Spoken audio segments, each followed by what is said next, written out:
Welcome to another episode of the Quilty Friends podcast. Today, my guest is one of my favorite people, Cami Orange. I'm your host, Johnny Barfus, and here's Johnny. Hello. It's Johnny. I am the host of the Quilty Friends podcast. It's been a minute, and I actually filmed a little mini podcast about where I've been the last couple of months, but I never aired it. Do you think I should put it up? Yes. Okay, I'm going to air that one first, and this will come after that. But it's been a wild ride. Oh my gosh. So my guest today is my friend, Cami Orange. Hello. And she is like one of my favorite people, you guys. I'm so excited to introduce you to her. We go way back, right? We do, over 10 years. 10 years? Is that how long it's been? Mm-hmm. Okay. All right. Well, let's dive in then. You're watching the Quilty Friends podcast, and my guest is Cami Orange. Okay, so first off, Cami, just tell us a little about you. Yeah. I am a boundary coach, and my specialty is helping people to say how they feel and ask for what they want. I have found that most people didn't grow up in a family where those boundaries were modeled for them, and so the work that I do is sharing videos and content online. I also have like flashcards and things like that to help model healthy boundaries and direct and kind communication. I like that. Direct and kind communication. Mm-hmm. And how long have you been doing that now? How long have you been in the boundary business? So in some ways, I've been doing it all my life. And in some ways, I have been doing it for 3 years. So it kind of depends on how you want to classify that. I am a retired psychic medium. Right. And when I worked as a psychic medium, I discovered people have really bad boundaries with the dead because they have bad boundaries with the living. That's a very common issue. Okay, that's pretty funny. And so I would show up to help people with, setting up like signs and symbols to be able to communicate with the people that have, they love, that have passed on. Your mother has passed away, and there's signs and symbols that, are ways that she's communicating with you. And so I would help people set those up. And so that's what I was there for. And our conversations would inevitably turn to, the boundary setting that people need to do with the dead. So that's where I started way back when. And then after I retired as a psychic medium, I worked as a wardrobe mentor, and, I'm there to help people clean out their closets and dress in a way that really shows their energy, their style. And, I'm there to go through clothes with people. And instead they're like, oh, what do I do? My mother keeps buying me clothes that are one size too small to try to motivate me to lose weight. Or, my husband hates everything that I wear. What do I do? And so I was like, oh, there's boundaries with being a psychic medium. There's boundaries with being a wardrobe mentor. And then after I sold that business, I worked as a business consultant, and I traveled around the country. And, I'm there to set up websites and help people with their small at-home businesses. And instead it's like, oh, my clients keep texting me at 11 o'clock at night. What do I do? Or, my kids are interrupting me because they don't think that my work hours are important. What do I do? And I was like, oh, there's boundaries. You need to set a boundary. There's boundaries here too. And then lastly, before I became a boundary coach, I worked as a spiritual teacher. And out of all of the content that I shared, about connecting with your entourage, the people that walk around with you on the other side, or your spiritual gifts or anything like that, I also had a couple of classes on boundaries. And by far and away, like by a factor of 4, those were the most popular content. I got the most referrals. The most people were interested in that. And I closed my spiritual teacher business, retired from that at the end of 2019. And I was like, okay, I'm going to do something different. And so I took a little bit of time, as I'm sure a lot of us did in 2020, to reevaluate our lives. Had some time to reevaluate. And then I decided, there's been a theme. There's been a theme here this whole time, and I can take a hint from the universe. And so I decided to become a boundary coach, and I've been doing that ever since. And so I make videos on TikTok, and I'm at almost 300,000 followers with that. I have a book coming out with Hay House Publishing in February. Like we're gonna talk about more of that, right? Yeah. Hay House Publishing, the Hay House Publishing. They called me. Oh my gosh! I didn't reach out to them. They reached out to me. They saw article about me in BuzzFeed, and I've been in I think it's CNN Health and some other media pieces. And so yeah, they reached out and said, hey, would you like to publish a book? And I said I was going to self-publish a book, but yeah, we can have that conversation. And so yeah, I didn't know that. I love that. Yeah, that's so fun. They reached out to me. It's been an interesting journey. So I am a boundary coach. It's what I do full time. And a almost nearly published author. Yes, in just a couple of months. That's so fun. Pre-sales will start soon. I'm very excited. Yeah. Mm-hmm. Okay. So we'll let people know about that. Obviously, you can find her at camiorange.com. We're just gonna leave that the whole time. Okay. Thank you for sharing. You're welcome. How do we know each other? Oh my gosh. So you and I met. I remember the first time I saw you. Okay. We were at a bound or a body language training type event. Mm-hmm. And I saw you at the registration table checking in, and I immediately loved your energy. And I was like, oh my gosh, this man is so handsome and so interesting. I need to get to know him. And we sat next to each other and we became friends. And you have been in my life for over a decade. You've been in my life with, helped me move after my divorce, helped me move after I got evicted from my other place, helped me move several times. That's good. That's okay. Right? And people help me move too. So yes, that's fine. It's a thing. Yeah. Moving karma. I'm all about it. Moving karma. Yeah, help me find furniture, and I encouraged you to move and to the place that you had lived for 4 years, and we've just had this beautiful relationship where I learned so much from you, and also I think you learned so much from me, and so it has been really, really fun. But yeah, it's been over 10 years since we met. I remember those first that class, because Brittany was there too, and there was I met these two you guys were already friends, or did you meet there? We had met there. That's where you met too? Mm-hmm. Oh my gosh, that's so funny. Mm-hmm. And you're still friends. Anyway, the three I literally saw Brittany yesterday. Yeah. So the three of us, we kind of started hanging out, but we'd get there super early so we could get our favorite seat. We want to be right up front.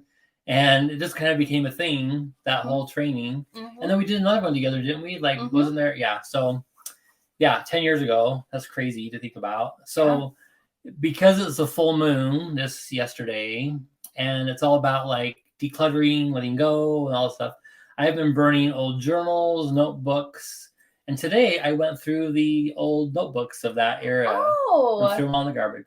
Oh wow! Yeah. You're releasing that period. I'm releasing that period. I'm releasing a lot of periods. So anyway, I haven't gone through any journals yet, but I just saw those notebooks from that era, and I was like, oh, that's about that same time. Yeah. Yep. Anyway, that's when we met. So cool. I love that. So 10 years. Thank you. Thank you so much for being here. I really appreciate it. You are one of my favorite people. I'm happy you're to one be of here. My favorite people. So if I ever refer to anyone who Cami Orange is, I say she's my spiritual mentor. Mm-hmm. But I don't know how. I think it goes deeper than that. If I have when the shit hits the fan, literally 2 months ago, when the shit hits the fan, I know there's maybe 3 people I can call. If I can't handle it on my own, and I know that's her or 1 or 2 others, but you're the first person that I think of as yeah, I'm gonna be homeless. I'm having a panic attack. What should I do? And we regulate and breathe. And anybody watching this, panic attacks or that type of thing is something you struggle with. The technique that I always suggest is take one hand, put it on the back of your neck, another hand on your forehead. It calms your vagus nerve, and it helps your parasympathetic nervous system. So you just kind of hold it and take a breath, and then you can feel your body you can feel it just go. It's like something gets unclicked. You're just like, oh, actually, I'm okay. I'm here right now. So when you were freaking out and you called me, that's what we did. Yeah. So when the shit hits the fan, I can make one call. So Cami Orange, that's who I refer to as my guru. I think I referred to it as a witchy once or something, and I don't know if you like that or not, but that's not a title that I use in this lifetime. Right. Because I and she has the most amazing laugh too. It's infectious. It really is. So I remember being at that restaurant. Remember that restaurant we went to with you and it was Brandy, right? So the three of us had dinner. It was just laughter the whole night. It was so good. Okay. Yeah. So thank you. You're welcome. Thank you. All right. What are you reading or watching or listening to right now? One thing. One thing? Or whatever. I didn't know I had to limit it to one. You don't have to limit to one. You can go as long as you want. Oh, okay. What are you reading? I am reading Mantras and Minotaurs by Ashley Bennett. Okay. And it is about a widow who gets a second chance at love with this Minotaur who goes to her, like she meets him through her gym. And it is, I like romances that are like monster romances, alien romances, like that type of thing, because they really dive into the communication differences. And I think that is a lot more interesting than just like, oh, I have a secret and you have a secret. And, oh, we are lying to each other. Like, that's boring. Like, just say the thing, right? Like, just say the thing. Just be upfront. So I like romances, but I don't like romances where the entire conflict is nobody's communicating. Right. Like, I think it's atrocious. Okay. And so what I like specifically about like monster and alien, type romances is that's not the point of conflict. The point of conflict is cultural differences. Right. If they're aliens and somebody is like, oh, hello, nice to meet you. And they shake hands. He's like, oh, we're married now. Because in their culture, shaking hands means a proposal of marriage. And she just thought she was saying hello. And so I find that interesting. So yeah, that's what I'm reading. It's called Mantras and Minotaurs by Ashley Bennett. I think today's the first time that I learned that there was alien romance novels. Oh, yeah. At dinner. So that's interesting. Yeah, it is a huge subgenre. Is it? Okay. All right. Yep. Okay. It is a thing. It is a thing. I can read 3 or 4 books a week, and there are thousands more out there. Thank goodness. So, they say the name of that book again, Minotaur? Mantras and Minotaurs. Okay. That. So that's what I am reading. Okay. And then you had asked also what I'm watching. So my partner and I are watching like classic Batman, like animation, like animated. I guess it's from the 90s. I've never seen Batman before, and they've seen all of it. And so it has been interesting realizing parts of it have aged poorly, where they're like, oh, I'm like, is that supposed to be the hero? Are we sure that Batman is the hero? Batman the billionaire against the woman trying to save the plants, really? But so we have good discussions about it. But good. So fun. I'm reading about Minotaurs and also watching Batman. Okay. Are you listening to anything fun? I don't listen to a lot of things. Mostly if I'm watching something on my own, I watch it with the sound off and the subtitles. Mm-hmm. The thing that I probably watch, like listen/watch the most on my own, is I watch a lot of lawn mowing videos on YouTube lately as I'm falling asleep. I think it's so relaxing. You love the sound of the lawnmower? No, I watch it with the sound off. I don't like the sound. Oh. I just like watching them like take these yards that are so like messy and then like lawn, like they're cutting grass. Lawn transformation videos. Yeah. Okay. Also, I did not know that was a thing. So I need to explore YouTube more. Yeah. So much of that. I find it relaxing. I just started watching The Morning Show again on Apple. Have you ever watched that? No. I really like Apple Plus for its content because it's very like diverse and it's very female driven. They have a lot of, I should just say diversity. Like they have a lot of female, like this one's produced by Reese Witherspoon and Jennifer Aniston. So it's very female power. Yeah. But I really like that one. And the last one I really loved was The Diplomat on Netflix. Have you watched that? Oh, I heard good things about that. It's so good. The reason I really love it, so if you haven't watched The Diplomat yet, it's like a political drama, kind of a political action-y, but it's all set in England, and it's they showcase all these beautiful old English houses, and then the music is kind of like you're watching a Jane Austen movie. Ooh. So it's like you're watching Jane Austen, like scenery and music, but then the action and the dialogue is like political. Huh. It's so interesting. Interesting. Like I didn't know I loved it, and it's also female produced. Like what's her name? Carrie. Never remember her last name.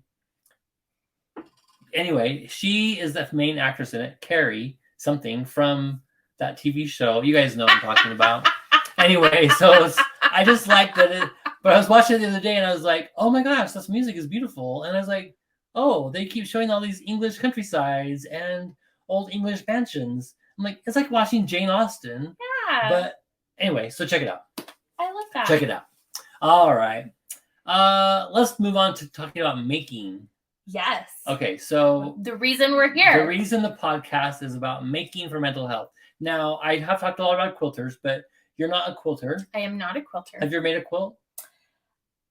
Does like tying knots at the end of fleece count? Oh yeah. That totally counts. You do have a quilt that meant a lot to you, that quilt that your grandma made, right? Yes. So tell that story. Yes, I would love to. So would you mind sharing that story with us? I would love to share that story. So when I was 22, I got married, and my grandma, who has since passed away, made a quilt, and she picked colors that represented me and then colors that represented my then husband, and made this, lovely quilt kind of for her sentiment was, you can use it while you're like watching movies together on the couch or whatever. And then 3 years later, my grandma's passed away. I've gotten divorced. Like I still want to have this memory of my grandma, but I don't like that one side of it reminds me of my ex-husband. And so I talked to Johnny, and he's like, we'll just switch out that fabric. And so we picked out new fabric, and then you quilted it for me. And now it is just a very, very cherished piece. And I usually use it for picnics. It's like my picnic quilt. And I had somebody say like, this is like valuable, irreplaceable, made from your grandma. Like, why would you use it for picnics and put it on the grass? And I was like, because then I use it all the time. It's not just like shoved up in a closet somewhere. It's like, every time I pull it out, it's like, my grandma's going on this picnic with us. And so I love that. It's my picnic quilt. Yeah, that's awesome. Thank you for sharing that story. You're welcome. All right. What is your earliest memory of making and like making something on your own or making with your hands? Yeah. I have always been creative, and my earliest memory just of making in general is I remember being a little kid, and it wasn't actually something I made. I watched my dad. He took a piece of paper and he folded it in half and he like cut it. And then when he opened it, it was a heart. And I would have been like 4 or 5. And I just remember being like, like he took one thing, like this square, this rectangle piece of paper. He took a rectangle and turned it into a heart. Right. And that was magic. And so I got really into when like 6, 7, 8 years old, making my own little costumes for like all my dolls and stuffed animals. And I would do it for the holidays. And so like in February, and I would use like scraps of fabric and little bits of paper and ribbons. And so they were all like little red outfits, and I would pose them, and it was a thing. And then March, I had to have a whole new wardrobe. And so they were all green and, like pinks and blues for Easter. Like I just had this thing. And so using little bits of something to make it into something else has been a theme throughout my life. But those are probably my earliest memories. I love that, because that's why I love quilting or any type of improvement project like furniture or house remodeling or whatever it is like I took this thing that was old and in pieces, or I took pieces of this thing and I made it into this thing, which now has more value than it did. Yeah. And sometimes that value is just sentimental, and sometimes that value is just artistic for yourself, Yeah. You said a couple times, you mentioned a few times over the years or something, but that was so what else what's another memory or something else that you've done creatively that you might want to tell me about? Oh, just like ever?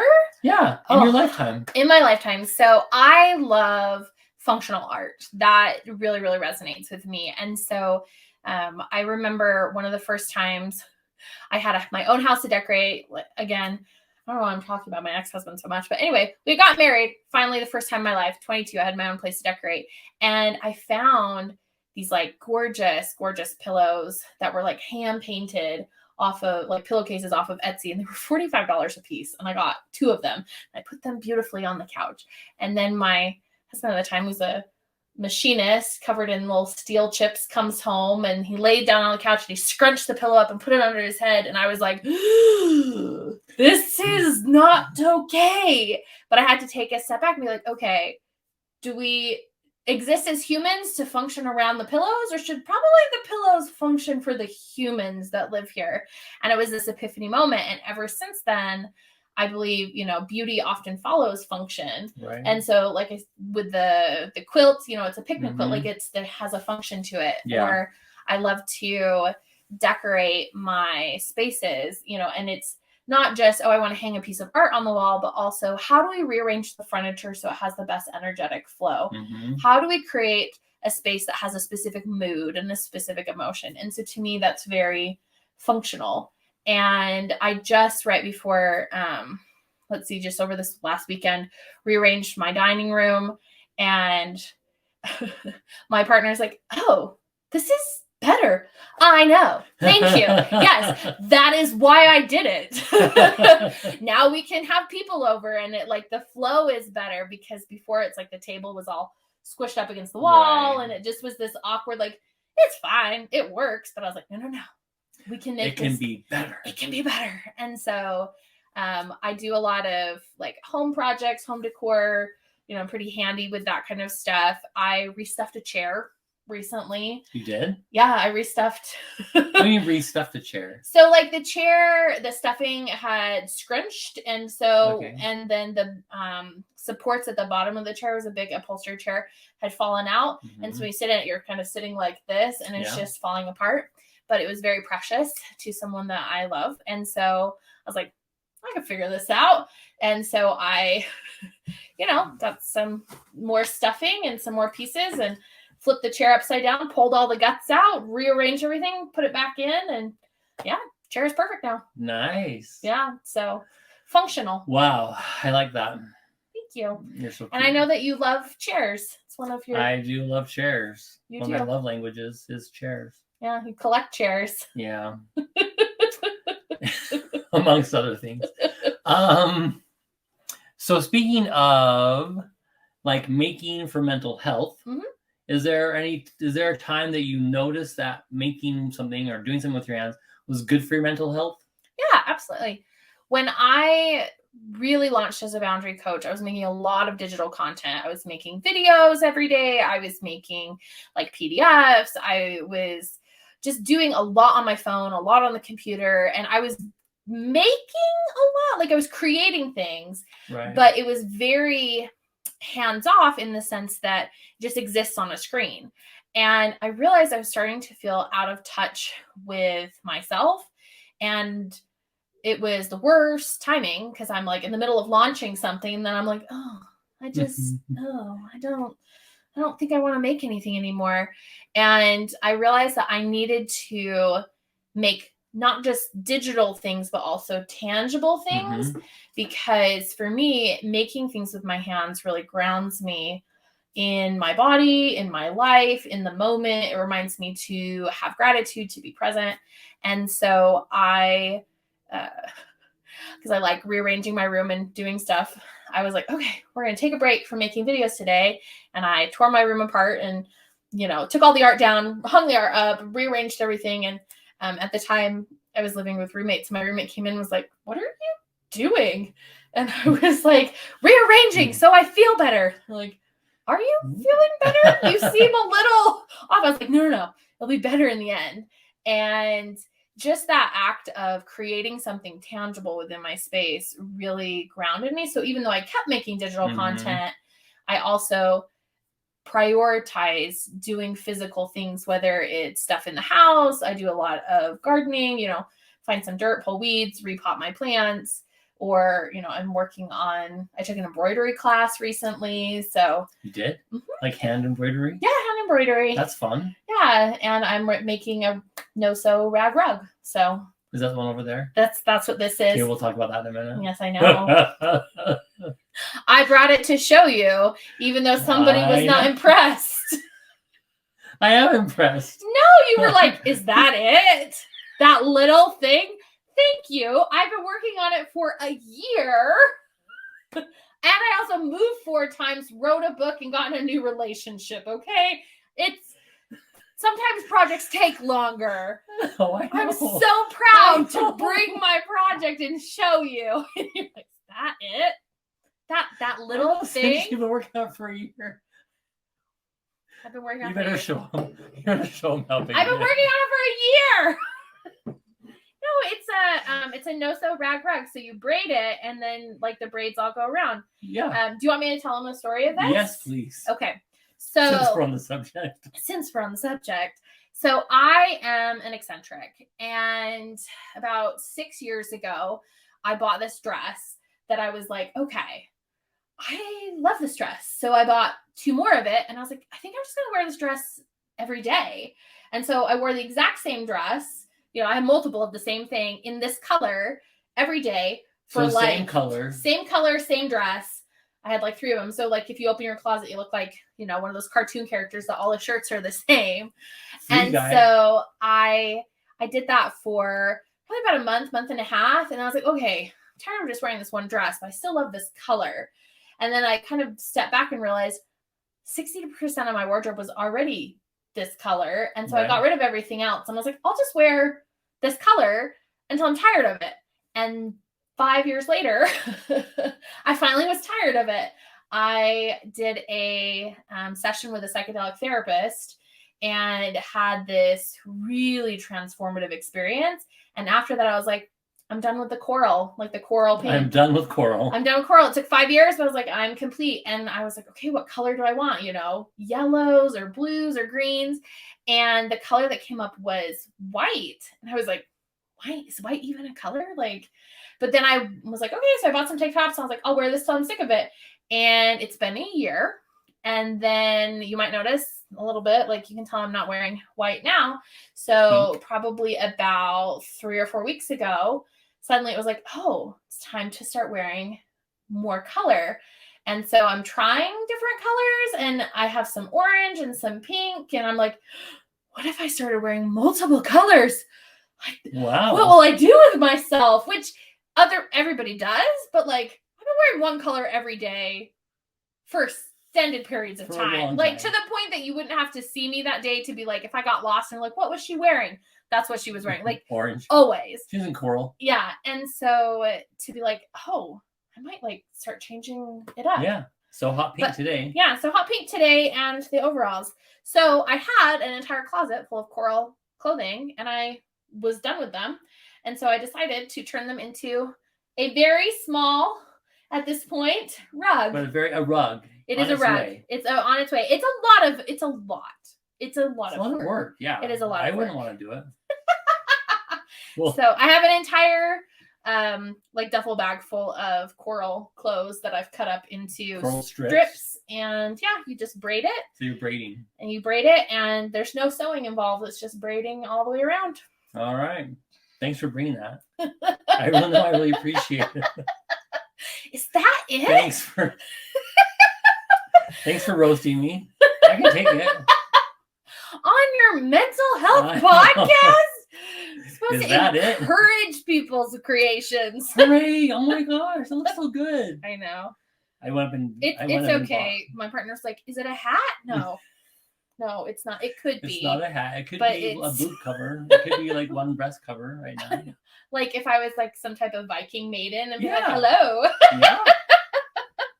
Well, it's funny because you came to my birthday party and you were wearing a coral dress, right? That's been 2 years ago. Yeah, 2 years. Yep. Crazy. Yep. And then I switched to white. Yeah. And then you switched to white. But I don't think I've seen you wear white. No, we haven't seen you. You haven't seen me for a year. So yeah, I wore white for a whole year. You didn't see me. Okay. I'm not gonna make a white rug though. I don't have that many white clothes. No. It'll be a long time. upcoming. Yeah. But think about the rug you make in the future that's multicolored. If you use Maybe. the colors that you're not wearing. Yeah. Okay. All right. You're so funny. Let's talk more about... Do you want to talk more about boundaries for a minute or no? I would love to. Okay. Yeah. Talk more about boundaries in your boundary book coming up. Oh, I was going to say, do we want to talk about your boundaries, the boundaries you need in your life? Sure. Bring it on. This is my podcast. So what boundaries do I need? What boundaries do you need? Mm, The question that I always ask clients is... I don't know if I want to talk about it on here. No, I know. Oh, okay. I'm like... You can actually have a boundary around that. Yeah. Thank you. That felt good to put a boundary. Yeah, that was good. The question I always ask my clients is there an area of your life or someone that you can tell that you've been avoiding? And avoiding in and of itself is not bad. There are, I call it the conflict escalator. And sometimes you're in a situation where, you know what, we're just going to avoid it. Like if you are not having a good experience with that person, like you're like, It's just easier not to. Yeah, just easier not to. But there often comes a point where people avoid and they stay silent and it just starts, that's not a solution. And that's the thing to check on is, okay, is it making it worse or is it making it better? And if it's making it worse, typically what happens is it starts to build. And it builds and it builds and people still stay silent and they don't say anything. And then it swings out to the other extreme where they take drastic action. They explode, they get mad, like it becomes this big thing. And in between those 2 points of extreme, there is saying the thing. And so the book that is coming out is called Say the Thing. And it's about this idea that it's okay. And actually it's better and it sets people up to win when you say how you feel and you ask for what you want. Right. And so if you are in a space of avoiding or ignoring where you're like, oh, every time I think of that, I feel uncomfortable, but I just, we're going to push that for another day. It can be so freeing to just pause and breathe and be like, okay, maybe today's a day to make a different choice. Maybe today is a day I'm going to choose boundaries and to communicate that. And so the book is about the structure, this swing of extremes, but it also has thousands, literally thousands of phrases, of suggestions of things that you can say on a whole variety of topics. If somebody is getting your pronouns wrong, if somebody is commenting on your weight, if somebody is, being like, oh, wow, your house is really messy or whatever it is, like, there are, I think it's 25 chapters of, and then, each 25 of those different topics, main topics. And then so names and pronouns is like one chapter, but there's, pronouns and names and chosen names and all that in there. So yeah, it's very extensive, thousands and thousands of boundary phrases and to help people know what to say. Because like I said earlier, if you don't have experience with setting boundaries, if you haven't grown up in a family that uses kind and direct language, you're like, I literally don't know what to say. And I'm like, oh, here's a suggestion. You can say these things. So can you give us one? You mentioned weight. Like, I know that I don't know how I feel. I have tripping over my words. I don't know how it feels to be overweight. I've been heavier in my life, but not fat.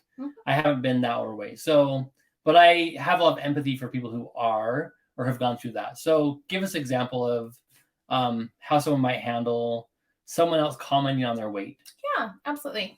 So I'm a happy fatty. I'm a fat activist. I love being fat. To me, fat is a neutral term, just like I'm also tall. I have blue eyes. Like that, none of those are negative descriptors. Right. And so I was at a barbecue at Brittany's house, actually, years ago.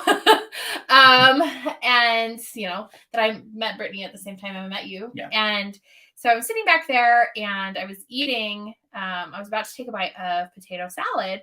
And the woman sitting across from me, who I didn't know, I'd never met, was like, oh, are you sure you should be eating that? And I was like, why? Because I thought that like ants had gotten in the potato salad or something, or like the kids had stuck their fingers in it or something. Like, this looks delicious. I was like, this looks delicious. Why would I not eat it? Why would I not eat it? And she's like, it's, and she looked me up and down. She's like, it's fattening. And I was so shocked by her audacity and how rude that was. I just started to laugh really hard.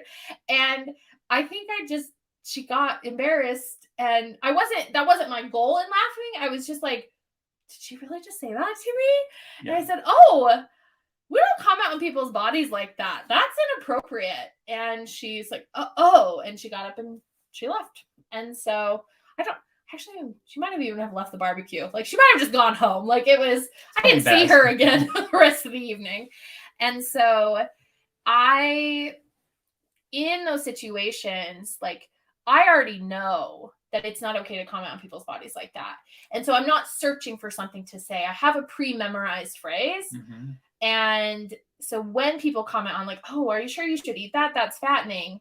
I will say something. I have kind of two that are my favorite pre-memorized. One is we don't comment on people's bodies. Like, I'm not interested in, your comments on my body. And the second one is, oh, I have a personal rule. I don't talk about my weight while I'm eating. It tends to ruin the meal.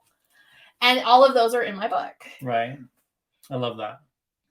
I like that you mentioned that you laughed, because I think you've talked about that too. And I've seen on your TikToks, doing something kind of diffuse the energy a little bit, like a laughter, or what would you call it? What do you call that? A disruptor. Thank you. So a disruptor of some sort, like, oh, what? And then like, no, we don't talk about like that. Or yeah. So anyway, thank you for sharing. Is there anything else that you want to share about that? Like any other example? Or my advice would be, if there's an area of your life that, because humans love to comment on what's different, right? Like, if you're tall, they're like, wow, you're tall. If you're short, they're like, wow, you're short. Like, it's just a thing. If you're missing a limb, like, wow, what happened to your arm? Hey, every day. You're missing a limb. Like, all the time. Like, it's just constant. Right. And so those are situations that it's often very, very helpful to take a minute, sit down, write it down, and predetermine, okay, what do I want to say when people say this? What is the kind and direct thing that I can say to respond to this? And so there is a section in the book on pets and on people's pets, like, jumping on you. And so, like, that's a thing, right? Like, I've had that happen, and people are like, oh, don't worry, he's friendly, it's fine. And I say, he might be friendly, but I'm uncomfortable. Right. And so that's something that I am okay with saying. Not everybody will say that. They'll just be like, oh. And then they go home and they're like, oh, can you believe that person let their dog jump on me? She's talking about my dogs right now. The dogs. You did a good job. You did a good job corralling them. They're a lot. They are very enthusiastic. Yes, they are very, very enthusiastic. Yeah. So I think whatever situations that you end up in on a regular basis, you can predetermine what you want to say, pick a phrase, usually 1, 2, maybe 3, and then you memorize them. Right. You know it like your name. And so then when somebody says something, you're not like, oh, I don't know what to say. You go, oh, that's not going to work for me. What else can I do? Or, oh, I can't do X, but what I can do is Y. Yeah. Or, whatever it is. You really helped me in that situation. Like in that example you just said, like I was dealing with an issue at work, and like they just were not being flexible at all.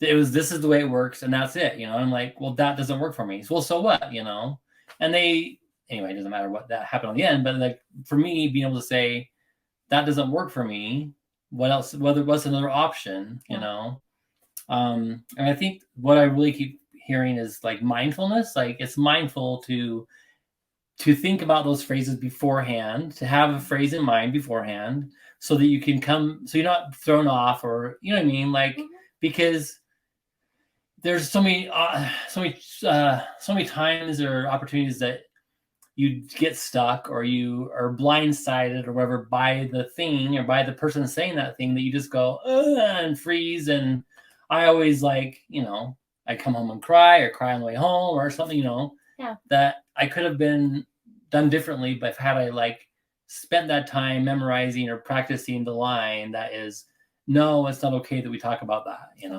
Well, and I'm glad you brought that up, because if you've had a situation where something's happened here, go home, and you're like, oh, I wish I had said something, or it would have been so great. It can be really healing and often cathartic to be like, okay, if I was in that situation again, this is what I would say. Right. And you do memorize it and you practice it. And so that situation may or may not come up again, but it can be helpful to practice self-compassion and to forgive and be like, all right, I didn't know what to say because I've never been in that situation before. And, let's move forward. And sometimes there are things that you can't prepare for. That is true. Right. I've had people say things to me that I'm like, I don't know what to say to that. And that's how you responded, right? And that's how I responded. Because you're good like that. I'm not really sure how to respond to your rudeness right now, but I'll think about it. That is something. You did say something. That's right. The one when you said that usually you don't say anything, like you're talking about the not saying anything, and then you finally say something and blow up. That's what I usually do. Is like I hold it back, and then like the lid finally pops, and I go like, wah, like I just spew or anger or whatever, So I do need to work on those things. Well, and I think it's challenging because there is a discomfort that happens the first couple times you practice saying the thing, that often our anger overrides that discomfort. Like you're so upset that it doesn't matter that this is awkward anymore. Mm-hmm. You're gonna say it. Right. And so being willing to step into a temporary discomfort just for a moment and say the thing, instead of dealing with that frustration over and over and over again, it takes practice. It takes an awareness and a willingness to be a little uncomfortable because, like I said before, if you didn't grow up in a family that practices boundaries and somebody's like, oh, hey, can I borrow your jacket? And like, you really don't want to loan them your jacket. Your like habit from the past, from your family is like, sure. But you're thinking, I'm never going to see my jacket again. Right. And it's so sad. But if you come from a different background, like for me, if somebody wanted to borrow my jacket and I didn't want to loan them my jacket, I would say, no. And it sounds simple, but it's because what you're not seeing in that moment is all of the times I practiced and I was willing to step into the discomfort. And now it's not uncomfortable. There's literally no discomfort. I am very comfortable saying no to things I don't want to do. And it makes it so much richer and juicier and better when I get to say yes. Right. My yeses are better because I'm comfortable saying no. I like that. That reminds me of Brene Brown when her mantra, choose discomfort over resentment. Yes. You know that one, right? Mm-hmm. So Brene Brown, you guys know I love her. She said she'd tell the story. She has a boundary ring and it had like, she could spin the ring around her finger. And when somebody asked her, she would spin the ring 3 times and go, choose discomfort over resentment, choose discomfort over resentment, choose discomfort over resentment. So when somebody would say, can I borrow your jacket? She'd go, choose, no, that won't work for me, Yeah. And she even like talked about like, if somebody asks you to do something on a specific day or something, we feel like we have to have an excuse ready, or these are the reasons why I can't do that. I don't think you necessarily need the reasons. The reasons are the reason that you don't want to do that, or it's not for you right now, is enough. Like you can't say it doesn't work for me right now. I'd love to help another time, or that's not something I'm available for. Yeah, I'd love to be doing it at a different time, or I'd love to be available for you another time, whatever. But you don't need to tell someone the reasons why either. They're your reasons. Anyway, thank you for that soapbox. Okay, choose discomfort over resentment. Choose discomfort over resentment. Choose discomfort over resentment. And then say the thing if you need to. I was looking at how much time we got. Yeah. Okay. Anything else you want to talk about? Boundaries? Boundary-wise, the last thing I'll say is that it does get easier with practice, just like anything. Right. And it is uncomfortable. But it really isn't uncomfortable for long, because once you set a boundary, you feel so good that you're like, oh, I'm gonna do that again. Like, Yeah. The joy of not saying yes to something that you didn't really want to do. Yeah. It really, really, really quickly counterbalances the discomfort of, oh, I said no. And then you're like, oh, but I don't have to do that thing. Yeah. So I keep seeing a meme on like Instagram or whatever of people that says like, they're not mad that you didn't do the thing. They're mad that you set a boundary. You know, the people who are uncomfortable that you set a boundary, right? Are you talking about the one that says the people who are like who get mad when you set a boundary are the people you needed to set a boundary with the most? Yeah. Thank you. Yes. You're welcome. Yeah. Thank you. I set a boundary today, and sometimes the people that I set boundaries with, it doesn't go over very well. Mm-hmm. So that's okay. You know, it's fine. Should we talk about that? No, because yeah. And we'll talk another time. Not like specifically. I'm saying in general, what do you do if you set a boundary and it doesn't go well? Yes, thank you. Yes, listen. Yes. I'm like, I don't want to tell the story right here because they might watch this podcast. So something that I find really helpful when setting boundaries and realizing that not everybody is going to respond the same way, and I do talk about this a lot in my book, is often our earliest experiences of somebody setting limits was the person who's the biggest, the loudest, the angriest. They had the most power in the room. And so they were like, oh, I get to set the rules because, might equals right. And which it doesn't. Might equals right. I like that. Might equals right.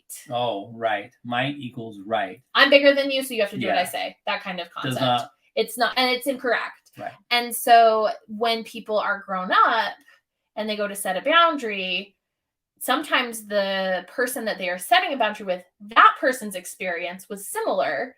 And so like, oh, I didn't like being bullied as a little kid. And now you're setting a limit with me. That must mean you're bullying me, because they literally have no other experience of like healthy, normal limits, which is a very common thing that emotionally secure people do. Like, to the point that it's practically boring. Like, oh yeah, do you want to do this? Yes or no? No. Cool. Like, and it's no feathers are ruffled. Right. And so they're having an outsized reaction to the person setting boundaries with them because they have very limited boundary setting experience. And to me, that's really helpful to keep in mind, because then it's like, oh, in a way, not that we're going around, our goal is not to go around and upset people, but like, you're helping them by demonstrating kind and direct boundaries, because you're increasing the amount of experience they have with people being like, hey, just because I set a limit doesn't mean I don't love you, doesn't mean I'm leaving this relationship, doesn't mean, I hate your guts. Right. I'm just saying, no, that's not going to work for me. Let's figure out something else. Yeah. Awesome. Thank you for sharing that. You're welcome. I appreciate that. Okay. What do you do for self-care? So I think I mentioned it briefly earlier. I like to get my hands in the dirt. If I start to feel ungrounded in my life, I pull weeds or repot my plants or something. But there have been times that neither of those options were available to me. I didn't have a garden. I didn't have my plants. And so I found somewhere that there was weeds and pulled someone else's weeds. You did?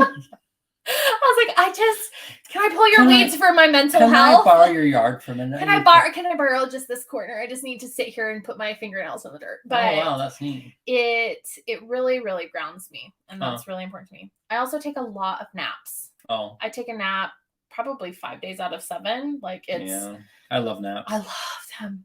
People are weird about naps. And I'm like, everyone needs naps. Everyone needs Whether or not you're sleeping, napping resting. On the job, napping at work, maybe not the best idea.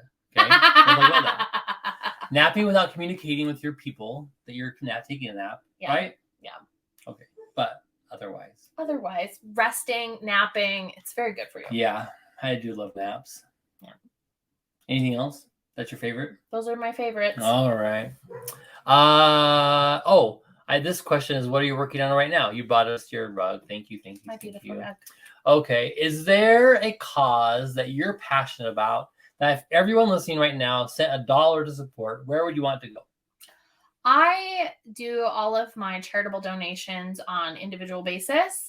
And so I follow a lot of trans and non-binary people, especially on Instagram. And they do crowdfunding and crowdsourcing to pay for people's top surgery or like if they're homeless or something like that. And so that's more than like a specific nonprofit organization. That's where my charitable dollars go. Okay. All right. So if you don't know of one, look on Instagram or look somewhere and find someone who is trans who might be needing crowdfunding or whatever, crowdsourcing. Yeah. It's a it's like a common frequent thing. Yeah. And even if it's only $1, $5, like everything helps. It really helps. Yeah. I have been the benefit of people crowdfunding and paying for things for me. And so when I have those resources, I do my best to always give that back. That. Did you watch my episode perhaps with my interview with Anne, who was transgender? I don't think I saw that one. It's pretty fascinating. Yeah. Okay. Well, I have a little gift for you. For me? Before you go, yeah. I'm gonna give it to you on the air though. I've always wanted to make you a quilt. You know. You made me a quilt? Well, I made a quilt and I decided to give it to you.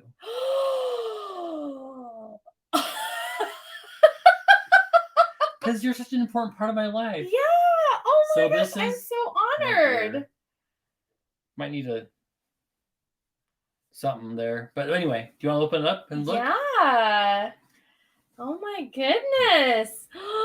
It's so beautiful. I was like, they can't see. This is the back. This is the back. They're rainbows. Upside down rainbows. And then this is the front. Oh my goodness. Here, I'll show you. I'll hold it up so you can see it this way. How's that? Oh, wow. Oh, those are so pretty. I love that so much. I love the color choices with the fabric. It's rainbowy. Yeah. And it's almost a queen size. So I might fit on your bed. I don't know you have, but no, I love that so much. And if you use it for a picnic, that's fine too, because you're using it. I love this so much because literally earlier this week, hopefully this is okay for you to share.